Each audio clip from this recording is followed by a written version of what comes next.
அண்மை செய்தியை பார்த்து வருகிறோம். தஞ்சை சென்றுள்ள முதலமைச்சருக்கு கருப்பு கொடி காட்ட முயற்சித்த விவசாயிகள் கைது செய்யப்பட்டிருக்கிறார்கள். தஞ்சை மருத்துவக் கல்லூரி சாலையில் திரண்டிருந்த விவசாயிகளை போலீசார் வேனில் ஏற்றக்கூடிய அந்த காட்சிகளை பார்க்கிறோம்.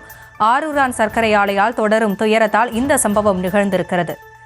கரும்பு கொள்முதலுக்கான நிலுவைத் தொகையை கடந்த 1.5 ஆண்டுகளாக வழங்கவில்லை என்று விவசாயிகள் வேதனை தெரிவித்து இந்த பேரணியில் ஈடுபட்ட நிலையில் அவர்கள் கைது செய்யப்பட்டிருக்கிறார்கள். விவரங்களோடு இணைகிறார் நமது செய்தியாளர் கார்த்திகேயன் முழு விவரங்களை வழங்கலாம். வணக்கம்.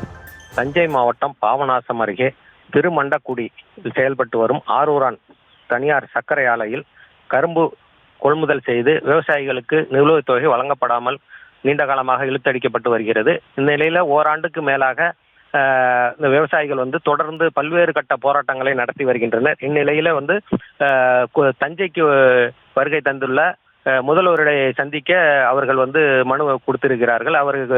அவர்களை விவசாயிகளை முதல்வர் சந்திக்கவில்லை. இதனால் வேதனை அடைந்த விவசாயிகள் திடீரென அவர் செல்லக்கூடிய சாலையில கருப்பு கொடி காட்ட முற்பட்டனர். இதனை அறிந்த போலீசார் அவர்களை குண்டுகட்டாக கைது செய்து வேனில் ஏற்றினர். இதனால் அந்த பகுதியிலே பெரும் பரபரப்பு ஏற்பட்டது. பலமுறை கோரிக்கை வைத்தும் பல அதிகாரிகளே முதல்வர் உட்பட பலருக்கு மனு அளித்தும் இதுவரை எந்த நடவடிக்கை எடுக்காதனால் விரக்தியில் இந்த விவசாயிகள் கருப்பு கொடி போராட்டத்தில் ஈடுபட்டுள்ளனர்.